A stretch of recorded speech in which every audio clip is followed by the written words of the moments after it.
안녕하세요. 세상이 주는 마지막 선물 같은 인생을 살고 있는 70대 노인입니다. 저는 사연투브의 사연을 하루에 한 번 내지 두 번 아내와 함께 꼬박꼬박 챙겨 듣는 애청자입니다. 쑥스러움이 많아 댓글을 달아보거나 한 적은 없지만 다양한 사람들의 믿지 못할 인생사를 들으며 아내와 많이 웃고 또 울기도 하죠. 최근 저는 더 나이가 들기 전에 일상을 기록해 놓고 싶어 일기를 쓰기 시작했는데요. 며칠 전 문득 이곳에 제 사연을 보내보고 싶더라고요. 일기도 좋지만 살면서 한 번쯤은 많은 사람들이 듣는 곳에도 제 발자취를 남겨보고 싶다는 생각이 들어서요. 자랑할 일은 아니지만 제 인생에도 이곳 사연자분들 못지않게 거친 풍파가 많았습니다. 그리고 들이닥친 고난만큼 잊지 못할 커다란 기쁨을 좋아하기도 했죠. 그런 모험 같은 인생 끝에 제가 지금은 어떤 삶을 살고 있는지, 늙음하게 제게 어떤 기적 같은 선물이 찾아왔는지, 못난 글솜씨지만 지금부터 제 사연을 풀어보도록 할게요. 아내와 저는 대구 사람으로 저는 작은 건설회사를 운영하고 아내는 조그만 국수집을 하며 두 아들과 딸 하나를 키웠습니다. 제가 사장이긴 했지만 직원 수도 많지 않은 데다 직원들에게만 고된 일을 시키고 싶지 않았기에 저는 늘 현장 일을 뛰었어요. 직접 시멘트 포대나 자재들도 등에 업고 나르는 등 힘을 쓰는 일에도 제 몸을 아끼지 않았죠. 형님, 명색이 사장님이 몸도 좀 사리고 그럴 줄 아셔야죠. 아무튼 우리 형님은 일을 너무 솔선수범하셔서 탈이라니깐. 저보다 3살 아래였던 중만이는 저희 회사 직원 중 한 명이었습니다. 원래도 직원들과 모두 사이가 좋았지만 유독 중만이는 사장인 저를 어려워하지도 않고 사적인 자리에선 형님, 형님 하면서 절 따랐죠. 성격도 좋지만 일도 잘하고 무엇보다 정직하고 성실한 사람이었기에 저 또한 중만이를 친동생처럼 아꼈어요. 그런 중만이에게 너무 때이른 불행이 닥친 건 중만이의 아들이 고작 14살이었던 해였습니다. 퇴근길에 뇌경색으로 쓰러진 중만이는 대학병원에서의 수술과 몇 개월간의 치료에도 불구하고 뇌 손상으로 인해 몸도 제대로 가누지 못하고 정신도 온전치 않은 상태가 되어 오랜 시간 요양병원 신세를 져야 했죠. 저는 꾸준히 중만이를 찾아갔고 가장이 쓰러지며 생계가 힘들어진 중만이의 아내와 큰아들과 막내딸을 도왔어요. 저 왔습니다, 재수씨. 일도 바쁘실 텐데 잊지 않고 저희 남편을 계속 찾아와 주셔서 정말 감사해요, 사장님. 별 말씀을요. 중만이랑 제가 보통 사이였습니까? 게다가 일하고 퇴근길에 다친 사람인데 형이 아닌 사장으로서도 당연히 그래야죠. 영우랑 지영이도 아버지 보러 와 있었구나. 잘 지냈어? 자, 이건 아저씨가 주는 용돈이야. 엄마 말씀 잘 듣고 공부 열심히 해야 한다. 아유, 사장님, 그런 걸 뭐하러 주세요. 가뜩이나 매달 저희 집 생활비에 이 사람 병원비도 내주시고 애들 학비까지 따로 도와주시면서요. 제가 애들 아빠 간병하느라 일을 못해서 애들은 키워야 하니까 도움을 받고 있긴 한데 사장님 뵐 때마다 염치가 없어서 쥐구멍에 숨고 싶은 심정이에요. 아유, 그러지 마세요. 살아가면서 누구나 힘든 시기가 있는 법 아닙니까? 사람 사이의 도움이란 돌고 도는 것이죠. 중만이 가족이 힘들 때 제가 도울 수 있는 능력이 된다는 게 전 참 다행이라고 생각합니다. 게다가 애들이, 특히 우리 영우가 얼마나 기특해요. 부모님 끔찍이 생각하는 효자에 학교에서 공부도 그렇게 잘한다면서요. 학원비는 제가 전부 다 내드릴 테니까 절대 학원 그만두게 하지 마세요. 가능성 있는 아이는 어른들이 힘을 합해서 좋은 어른으로 키워내야 하는 거잖아요. 저희 둘째 아들이 영우랑 동갑인데 아유, 중학교에 들어가더니 그놈은 허구한 사고만 치고 친구들 돈 뺏고 때리고 아주 골치도 그런 골치가 없습니다. 그놈이 우리 영우 반만 따라가도 제가 아주 소원이 없을 텐데요. 그놈 때문에 골머리 썩다가 영우를 보면 제 마음이 다 흐뭇해집니다. 영우야, 앞으로도 공부 열심히 해서 꼭 부모님 호강시켜드려. 알았지? 네, 아저씨. 정말 감사해요. 아저씨가 저희 집 도와주셨던 거 저 절대 잊지 않고 나중에 꼭 갚을게요. 이것 보세요. 말하는 것도 얼마나 기특한지. 아, 그렇다고 아저씨가 지영이는 안 기특하다고 말하는 건 절대 아닌 거 잘 알지? 아저씨가 지영이를 얼마나 예뻐하는데. 다 알죠. 저도 아저씨가 저희 아버지 다음으로 좋아요. 중만이의 아이들은 참 착했습니다. 그런 애들을 보면 더더욱 가슴이 미어져 중만이가 하루빨리 조금이라도 건강히 호전되길 바랬죠. 하지만 결국 중만이는 쓰러진 지 3년 만에 이번에 뇌출혈이 와서 결국 세상을 떠나고 말았어요. 아이고, 중만이 친구야. 이렇게 빨리 가버리면 남은 자네 가족은 어쩌란 말인가? 아직 중만이의 아들과 딸도 고1, 중2밖에 되지 않았건만 아직 어리기만 한 애들과 남겨져 버린 재수 씨를 보니 마음이 아팠습니다. 저희 아내는 큰아들과 막내딸을 데리고 조문을 왔고 저는 3일 내내 중만이 가족 곁을 지켰어요. 납골당에 안치되는 중만이 유고를 보며 힘이 닿는 데까지 꼭 네 가족들을 도와주겠노라 다짐을 했죠. 저는 중만이 죽음 1년 뒤 서울로 이사해 사업장으로 옮겼습니다. 아는 동종업계 지인이 주로 작은 건설 의뢰를 업으로 삼는 제게 요즘 서울의 신축 빌라 공사일이 그렇게 많다고 기뜸을 해주었어요. 그 이야기를 듣고 저는 서울을 더 큰 성공의 발판으로 삼고 싶었죠. 대구에서의 삶은 굉장히 안정적이었는데 당시엔 아직 50밖에 안 된 젊은 나이였으니 더 큰 성공을 향한 욕심에 사로잡혔거든요. 재수 씨, 잘 지내고 계시죠? 이번 달 생활비 보냈어요. 애들한테도 안부 전해주세요. 저는 서울에 와서도 계속해서 중만이의 식구들을 보살폈습니다. 일 때문에 바빠 직접 들여다보지 못해도 꾸준히 재수 씨와 애들의 안부를 물었죠. 기특하게도 중만이의 아들인 영우는 서울의 명문대까지 진학했어요. 그때도 그리고 2년 뒤 영우의 동생인 지영이가 지방의 대학에 갔을 때도 저는 기쁜 마음으로 등록금을 내주었습니다. 또한 같은 서울에 있는 영우를 불러 밥을 몇 번 사주기도 했어요.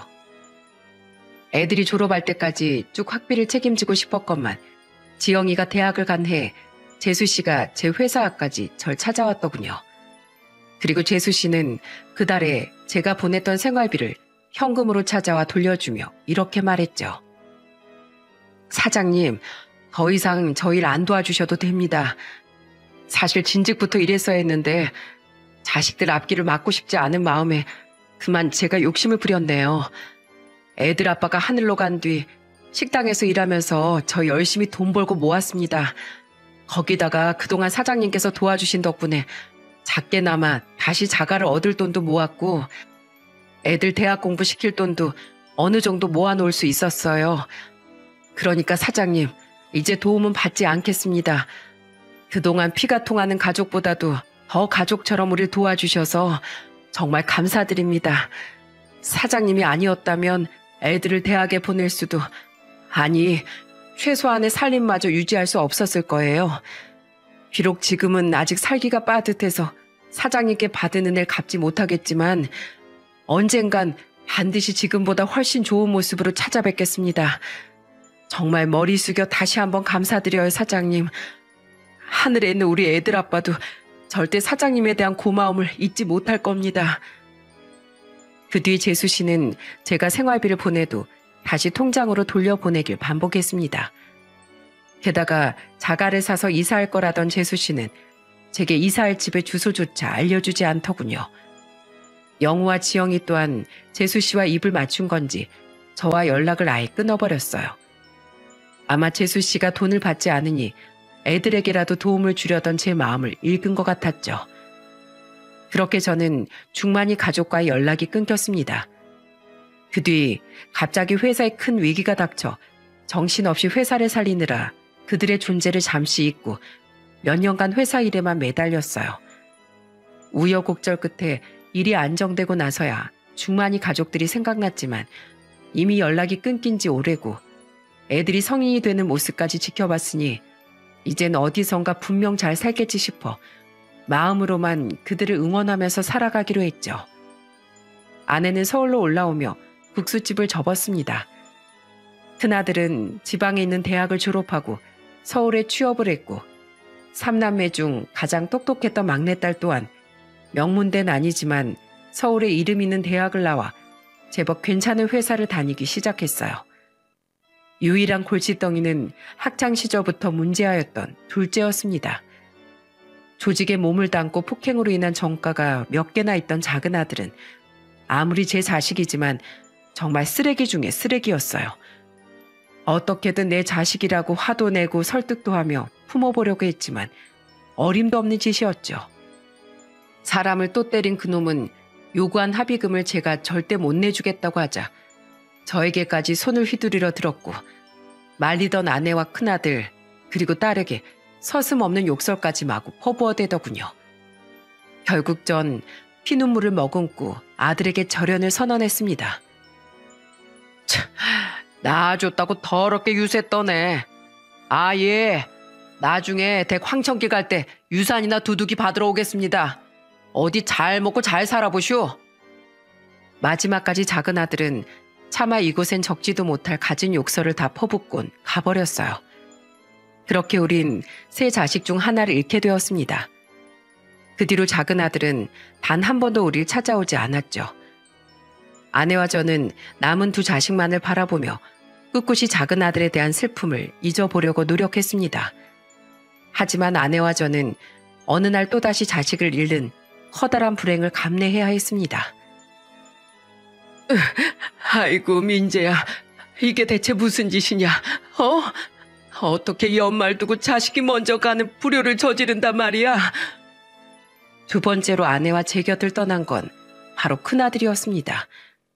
30대 중반에 여자의 바람으로 한 번 파혼을 했던 아들은 3년 뒤인 나이 38에 피아노를 전공 후 개인 강습을 한다는 여자를 만나 결혼 준비를 했습니다. 본격적으로 준비를 시작하기 전에 우리에게도 곧 인사시켜 주겠다고 말했었죠. 그런데 알고 보니 그 여자는 피아노 전공은커녕 고등학교도 제대로 나오지 않은 상습 꽃뱀이었던 겁니다. 그 사실을 아들은 무려 5천만 원이라는 돈을 뜯긴 뒤 경찰에 신고를 한 뒤에 알게 됐던 거죠. 아들은 작정하고 잠적한 그 꽃뱀을 결국 잡지 못했고 한동안 큰 상실감에 빠져 있더니 어느 날 스스로 극단적인 선택을 하며 영영 우리 곁을 떠났던 거예요. 민재야, 이 어리석은 놈아. 사람이 살다 보면 이런 일도 있고 저런 일도 있는 것을 어떻게 이 애비한테 한번 기대보지도 않고 그런 선택을 한 게냐. 조금만 견뎌내고 살다 보면 하웃고 지나갈 수 있을 것을. 작은 아들과 인연을 끊었을 때와는 차원이 다른 고통이 가슴을 마구 후벼 팠습니다. 몇 년 만에 처음으로 부고 소식을 알리기 위해 작은 아들에게 연락했지만 그놈은 어쩌라고요? 라는 배은망덕한 답장만을 보낸 뒤 장례식장에 코빼기도 비추지 않았죠. 조금이나마 작은 아들이 언젠간 갱생하길 바라며 희망을 놓지 않았던 아내와 저는 그날 이후 정말로 작은 아들에 대한 모든 미련을 놓아버리게 되었어요. 가슴이 갈기갈기 찢어질 것 같은 아픔 속에서 저는 또 한 가지 큰 고난을 겪고 있었는데 그건 바로 제 사업체 문제였습니다. 거의 10년간 경영난을 겪고 있던 제 회사는 결국 큰아들이 세상을 떠난 지 1년 만에 부도가 나고 말았죠. 우린 어떻게든 대출금을 갚기 위해 집을 팔고 작은 반지하 월세집으로 이사했어요. 하지만 이사까지 했음에도 불구하고 다달이 갚아야 할 빚은 산더미더군요.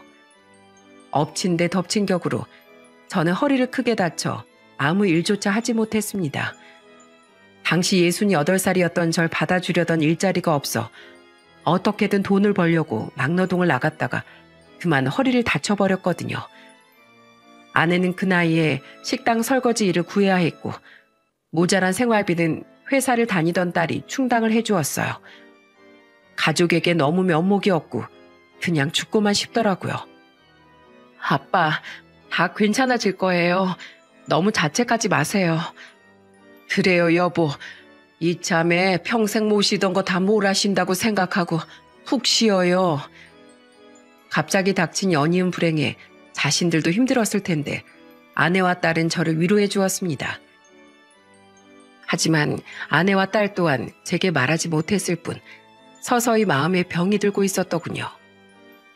죄송해요. 저도 어떻게든 버텨보려고 했는데 더는 힘들어서 못하겠어요. 아침에 회사를 출근할 때마다 차라리 지나가는 차에 뛰어들면 출근하지 않을 수 있지 않을까 하고 매일 극단적인 생각만 했어요. 저 이제 숨 좀 쉬고 싶어요.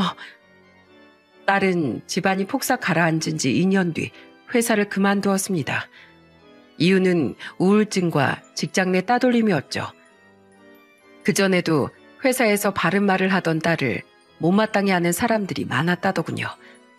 하지만 딸이 일을 잘하니 윗선에서 예뻐하는 사람이 많아 차마 건들지는 못했었다고 해요.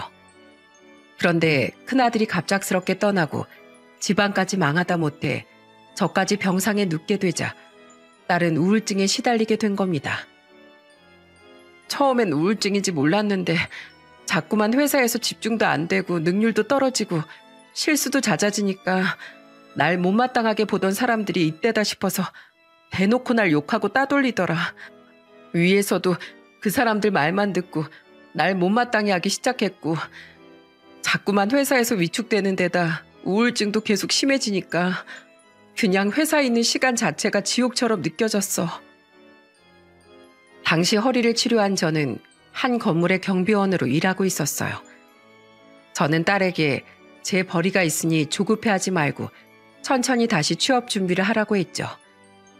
하지만 이미 심적으로 많이 힘든 상태였던 딸은 2번이나 재취업을 했지만 결국 새로운 직장에서도 버티지 못하더군요.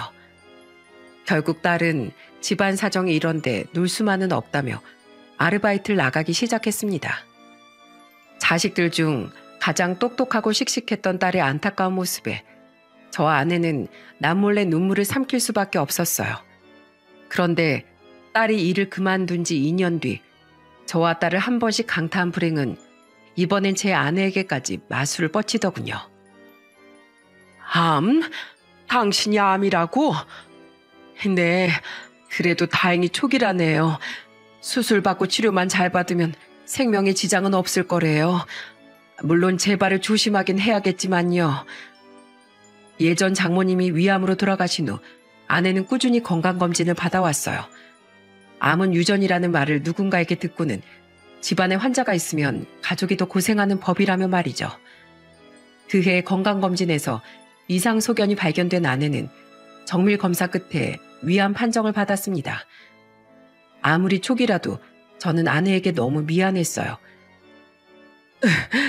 작은 놈하고 인연 끊고 큰애를 그렇게 보낸 것도 모자라 내가 집안까지 말아먹었으니 당신한테 속병이 난 거야.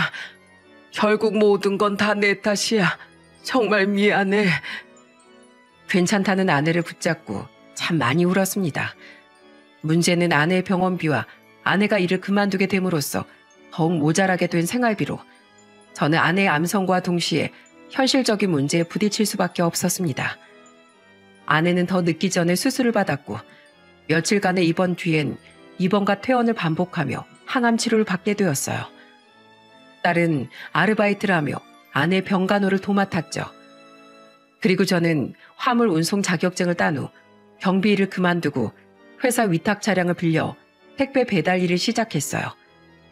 몸은 배로 고됐고 자기 차량이 있는 기사들보다 소득이 적긴 했지만 당장 제 차를 살 돈도 없고 적어도 경비일보단 고수익이 보장됐거든요. 그렇게 아내가 암 수술을 받고 제가 택배 일을 시작한 지 6개월쯤 됐던 어느 날이었습니다. 나이가 들어서인지 저는 길눈이 조금 어두웠는데 그날따라 유독 길을 많이 잃고 헤매서 자꾸만 배송이 밀렸어요. 아이고 힘들다. 정신없이 뛰어다니던 전 한 회사로 택배를 배송하기 위해 건물 엘리베이터를 탔습니다. 그리고 엘리베이터가 올라가는 동안 잠시나마 벽에 기대 가쁜 숨을 돌렸어요. 젊은 시절만큼 따라주지 않는 체력과 나이를 원망하면서 말이죠. 그렇게 목적지인 층에 도착했는데 제가 엘리베이터에서 미쳐다 내리기도 전에 웬 젊은 남자가 제 손에서 택배를 팍 하고 채가는 게 아니겠어요? 당황해하는 저를 보며 그 남자는 택배 송장을 확인한 후 화를 내기 시작했습니다. 아 뭐야? 대체 어떤 멍청한 인간이 늑장 부리고 있나 싶었더니 이런 노인네였어? 당신 지금 장난해? 분명 2시까지 가져다 준다고 문자 보내더니 3시가 다 되도록 오지도 않고 그렇게 전화라도 안 받더니만 겨우 딱 한 번 받곤 죄송하다고만 말해버리면 다야? 이거 오늘 미팅 때 꼭 필요한 중요한 물건인데 이거 없어서 거래 파토나기라도 하면 당신이 책임졌을 거냐고? 내가 바빠 죽겠는데 이깟 택배 하나 때문에 초조하게 회사 복도 엘리베이터 앞까지 나와서 서성거리고 있어야겠어? 대체 이를 어떻게 하는 거야? 죄송합니다. 제가 서두른다고 서둘렀는데 너무 늦어버렸네요. 다음부터 2번 다시 이런 일 없도록 하겠습니다. 죄송하다면 다야? 당신, 내가 항의 전화 넣을 거야. 왜 이런 다 늙은 노인을 써서 엄한 고객한테 피해를 주냐고. 당신 당장 잘라버리라고 할 거야. 에이, 짜증나서 원. 노인네가 느려 터져가지고. 항의 전화를 한다는 그 회사 남자 직원의 말에 저는 깜짝 놀라 머리를 숙여 계속해서 사과했습니다. 저 같은 고령은 거의 뽑아주려고 하지 않기에 그 택배사도 거의 애원하다시피 해서 들어갔던 거거든요. 고객 불만이 접수되면 일자리를 잃을지도 모른다는 생각에 자존심 다 버리고 직원에게 사정했던 거죠.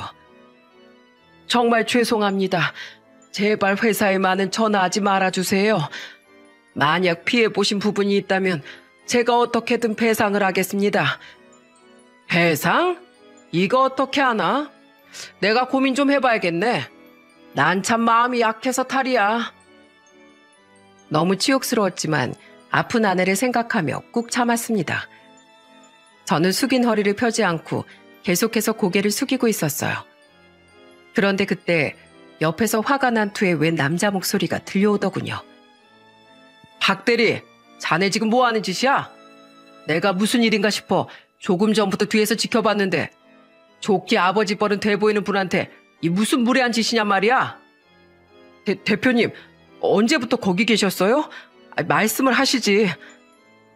방금 전까지 제게 삿대질을 해대던 그 직원은 수수라치게 놀라며 대표라는 그 남자에게 허리 숙여 인사하더군요.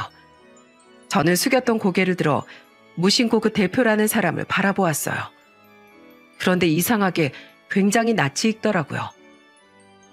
언제부터 있었으면 뭐? 당신 누가 보느냐 안 보느냐에 따라 사람 대하는 태도가 달라지나? 그리고 들어보니까 오늘 미팅 때 쓸 물건이라던데 그렇게 중요한 물건이면 전날부터 일찌감치 준비해 뒀어야 하는 거 아니야? 그게 제가 요새 여자친구랑 싸우기도 하고 여러모로 정신이 없어가지고 죄송합니다. 뭐라고? 여자친구? 나중에 얘기하지. 그리고 택배사에 전화하기만 해. 내가 이 어르신 연락처 받아서 직접 그런 일 있나 없나 확인할 거야. 어르신, 제가 직원 교육을 똑바로 못 시켰네요. 죄송합니다. 당신도 얼른 사과하지 못해? 죄송합니다, 어르신. 대표의 눈치를 보며 제게 억지로 사과한 그 직원은 그만 들어가 보라는 대표의 말에 허둥지둥 사무실 안으로 사라지더군요.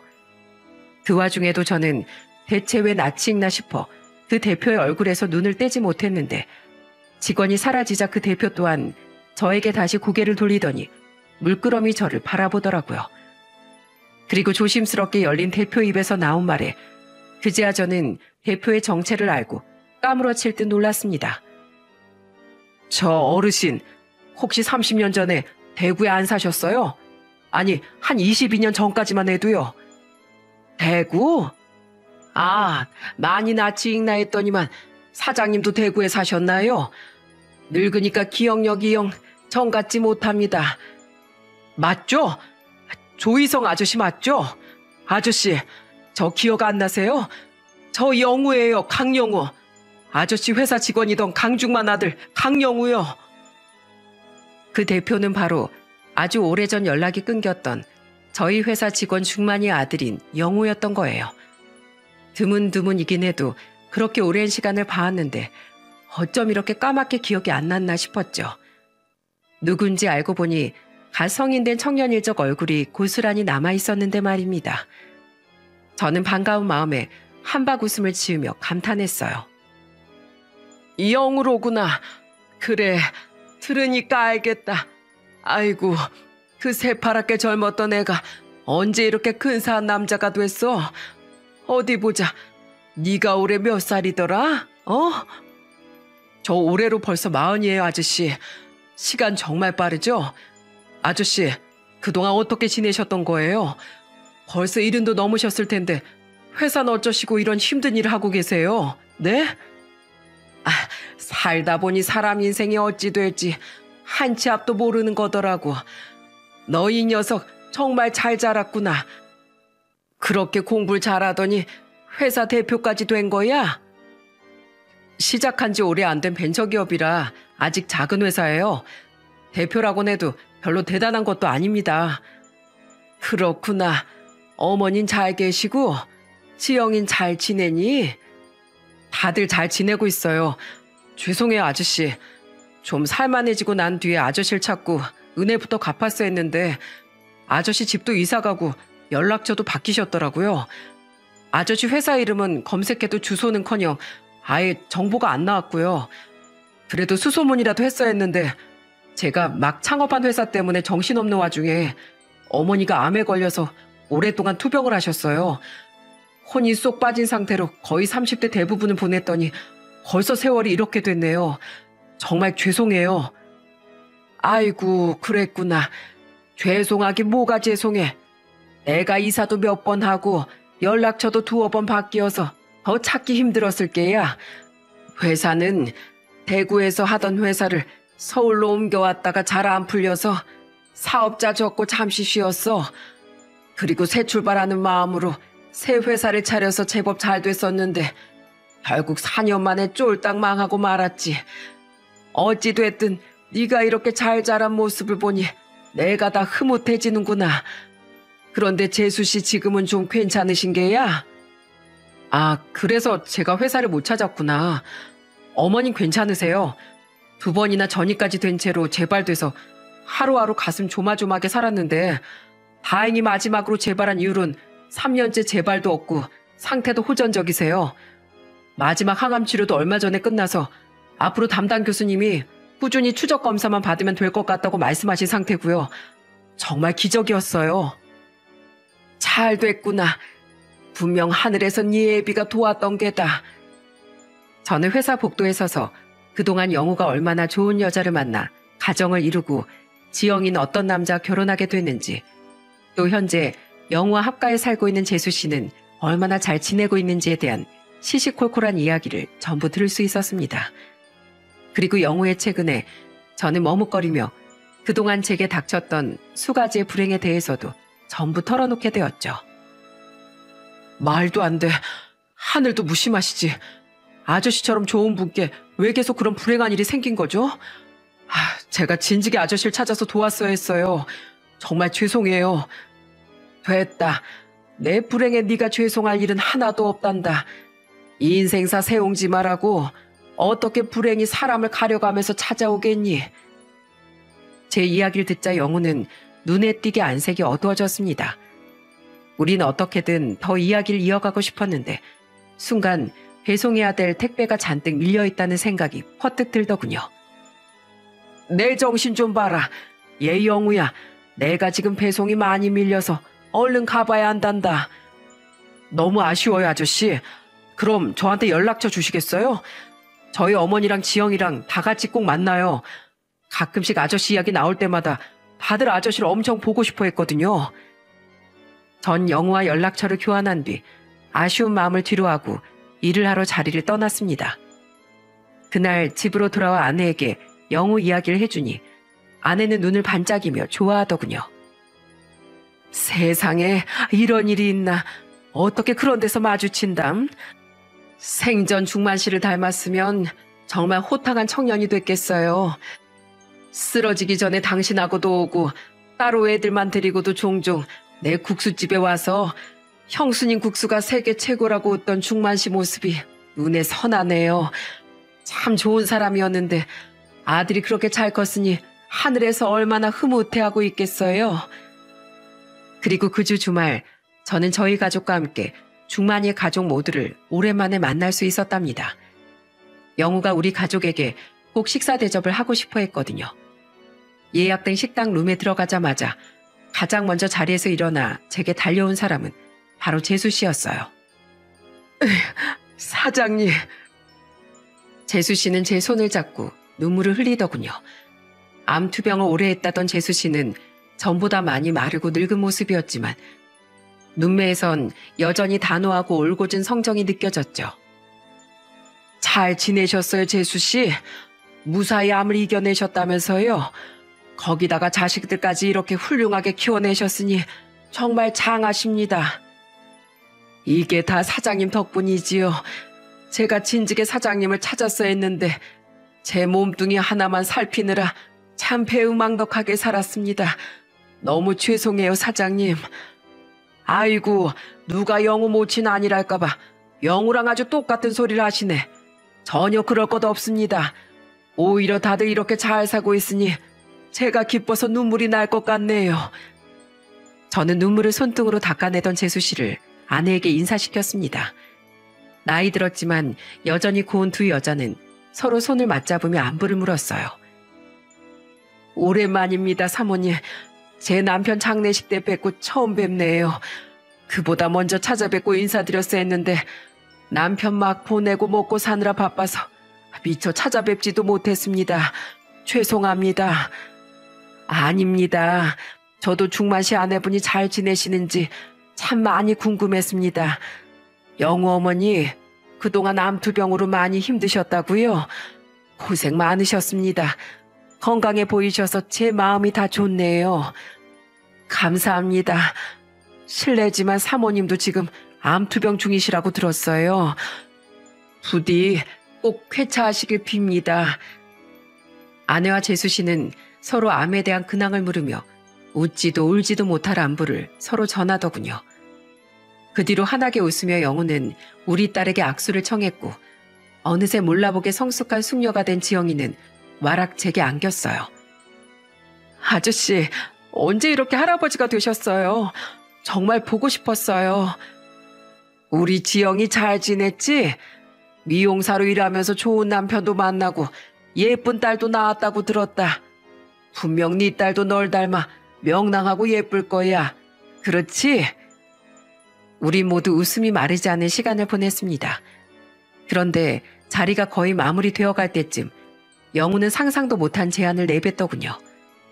영우의 말을 듣자마자 우리 세 식구의 눈은 보름달 마냥 휘둥그레졌어요. 그런데 민영아, 너 지금 아르바이트 하면서 구직 중이라고 들었는데 아직 직장 안 정해졌지? 이젠 정신과도 안 다니고 엄마도 많이 회복되셔서 이력서 넣고는 있는데 좀 어렵네. 잘 됐다. 너 서울에 있는 대학 경영학과 나왔다고 아저씨께 들었어. 오래 일하던 회사에서도 원래는 인정받는 인재였다며? 마침 경력직 직원이 필요한 참이었는데 혹시 우리 회사에 들어오지 않을래? 물론 너만 괜찮다면 말이야.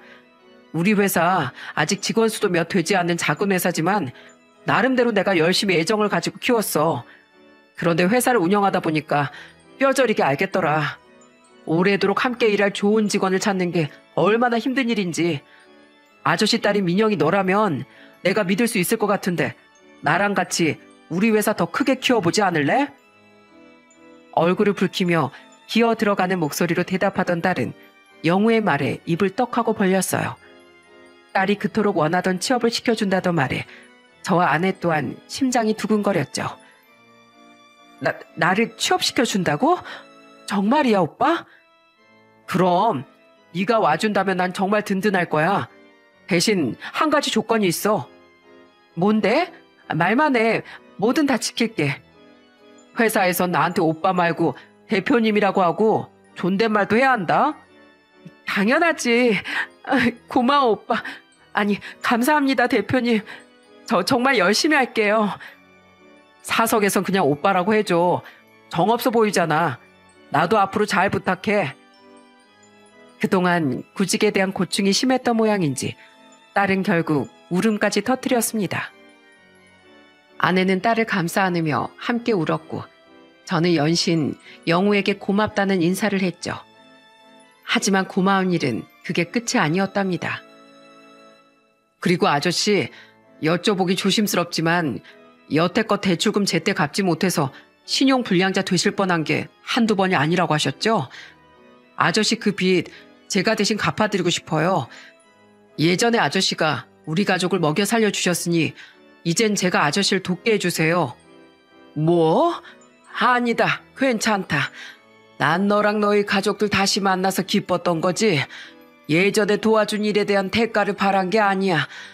내가 어떻게 미안하게 그 돈을 받니? 아저씨가 예전에 그러셨죠?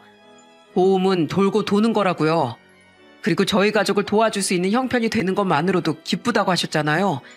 저도 마찬가지입니다. 그리고 아저씨, 예전 저희 가족에겐 전혀 미안해할 필요 없다고 하셨으면서 아저씨가 제 도움을 거절하시면 우리 가족 입장은 어떻게 되겠어요? 저 아저씨께 은혜 갚을 수 있을 정도로는 보시다시피 충분히 성공했어요. 그러니까 저희 가족 민망하지 않게 제발 이제라도 은혜를 갚게 해주세요. 네? 그래요, 사장님. 사장님께서 예전에 우리한테 얼마나 많은 도움을 주셨어요. 제발 이젠 우리가 사장님 가족을 지켜줄 수 있게 해주세요. 영우는 사업하는 녀석이라 그런지 조목조목 반박도 못하게 말을 하더라고요. 게다가 재수씨까지 그 말을 열심히 거들었죠. 사실 매달 이번 달 대출금은 또 어떻게 다 갚나. 이러다 정말 신용불량자가 되면 어떡하나 싶어서 늘 불안에 떨었던 전 영우의 말에 눈치 없이 안도감이 차올라 눈물이 터지고 말았습니다. 고맙다, 영우야. 내가 열심히 일해서 언젠간 꼭 전부 갚으마. 에이, 아저씨 자꾸 그러시면 저도 예전에 아저씨께 받은 것들 100원까지 다 계산해서 갚아버릴 겁니다. 절대 갚지 마세요. 아셨죠? 딸을 취업시켜 준 것도 모자라 제 빚까지 갚아주겠다니 고마워서 눈물이 멈추지 않았습니다. 게다가 식사를 마친 후 갈 곳이 있다며 영우는 저와 아내와 딸만 따로 차에 태워 어디론가 데려가더군요. 그곳은 한 번화가 길목에 위치한 상가 건물 1층의 빈 공실이었죠. 아저씨, 저번에 회사에서 저한테 그러셨죠? 아줌마가 항암 치료도 끝나고 몸도 많이 나아졌으니까 다시 식당일 구한다고 고집 부리셔서 걱정이 이만저만이 아니라고요. 남의 집에서 일하다 과로해서 겨우 나아진 몸이 다시 악화되면 어쩌나 엄청 염려하셨잖아요. 그래서 말인데요.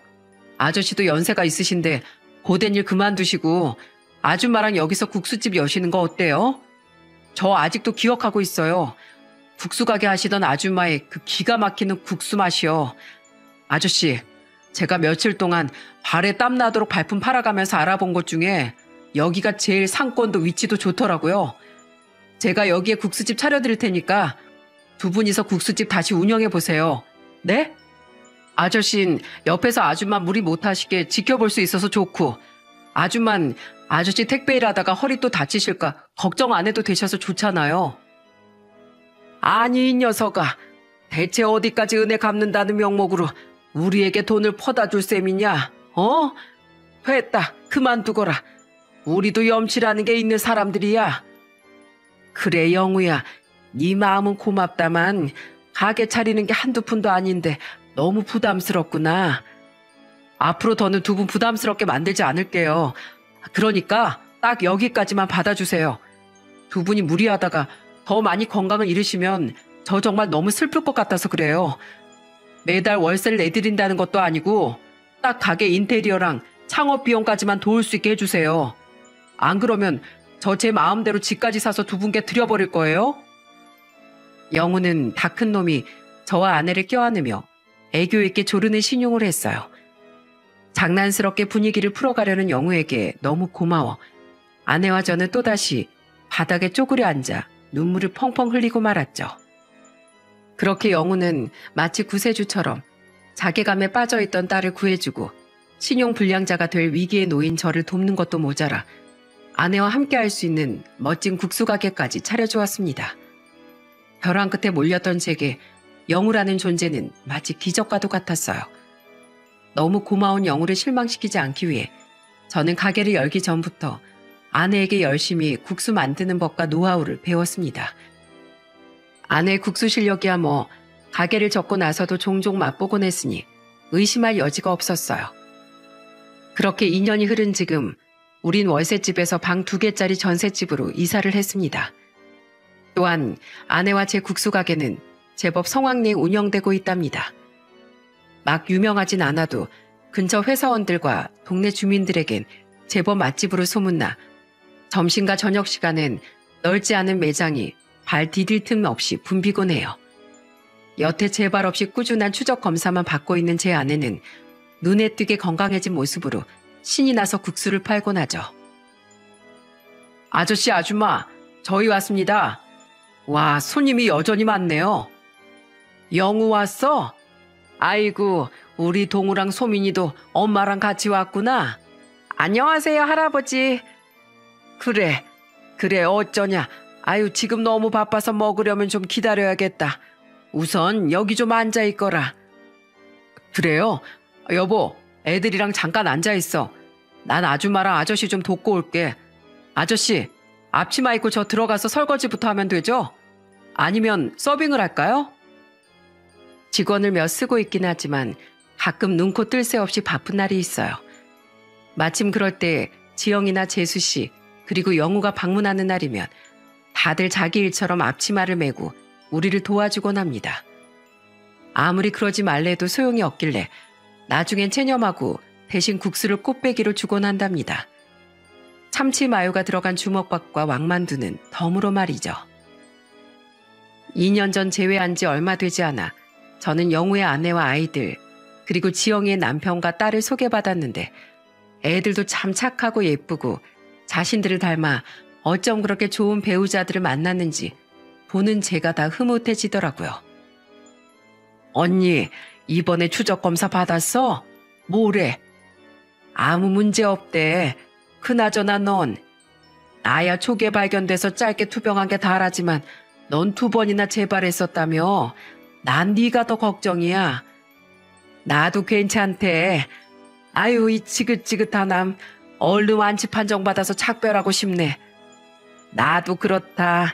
완치 판정 받으면 우리 축하 파티도 서로 꼭 해주자. 예. 제 아내와 재수 씨는 서로 언니 동생하는 사이가 되어 자주 왕래를 하고 있어요. 서로 성격도 비슷하고 통하는 것도 많은지 마치 보고 있노라면 친자매처럼 느껴지곤 하죠. 사실 이 나이에 마음 맞는 새 친구를 사귀는 일이 쉬운 일이 아닌데 대화를 하며 마치 소녀처럼 깨르거리는 두 사람의 모습에 저까지 기분이 좋아진답니다. 지금 우리 양가는 평소에도 또한 명절에도 서로 왕래를 하며 가족처럼 지내고 있어요. 재수 씨는 아직까지 중만이의 기일에 제사를 지내고 있더군요. 재회한 후론 우리 가족 또한 중만이의 기일엔 함께 제사에 참석하고 있죠. 중만이 이 사람아, 난 이렇게 늙었는데 자넨 여전히 젊은 모습 그대로구만. 조금 있으면 영우가 자네 나이 곧 따라잡겠어. 그래도 애들이 이렇게 잘 커져서 자네도 걱정을 덜었을 게야. 그치? 보고 싶구먼 내 동생.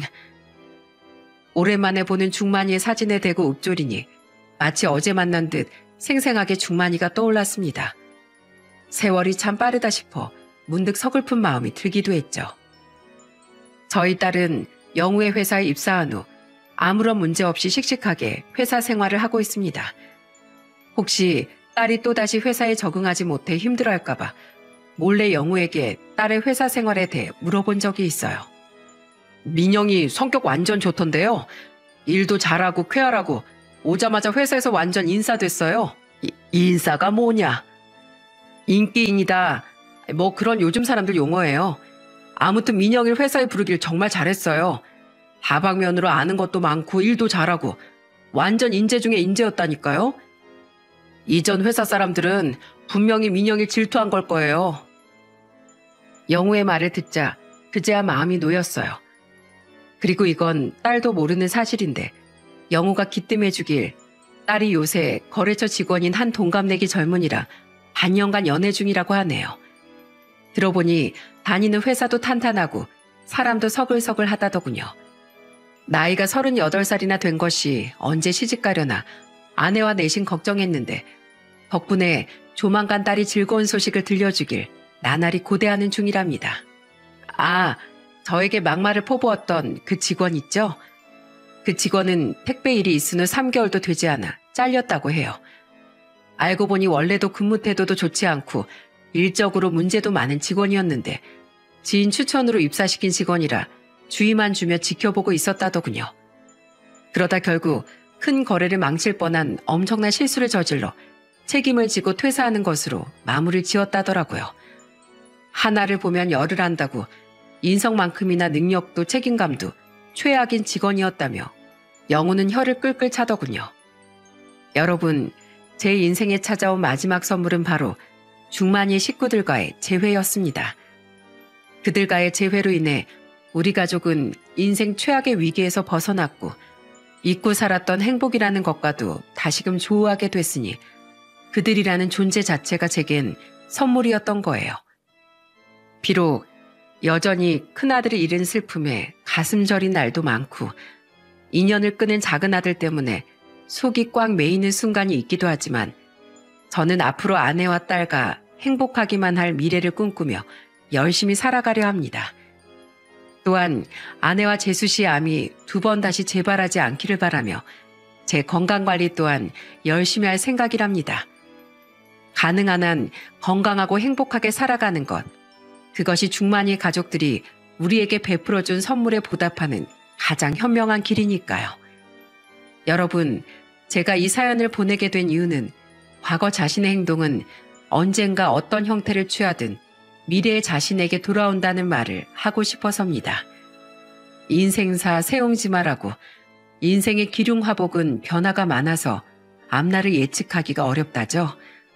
그런데 제가 살아보니 인생이란 고작 작은 새의 날갯짓 하나로 시작되어 끝나는 한 줄기 바람과도 같아서 따뜻한 미풍이 스쳐가든 거대한 돌풍이 불어닥치든 모든 일은 다 하나로 연결되어 있기 마련이더라고요.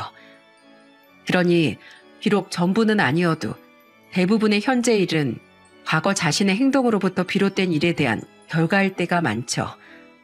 그러니 과거에 무언가 잘못한 일이 있으신 분은 잘못을 바로잡기 위해 노력하는 삶을, 또 선하게 살아온 분들은 언젠가 돌아올 인생의 복을 즐거운 마음으로 기다리는 삶을 살아가셨으면 좋겠습니다. 미래의 자신을 위해 여러분 모두 지금 살아가는 현재를 더욱 선하게, 이타적으로 살아가시길 바라며 이만 사연을 마치겠습니다.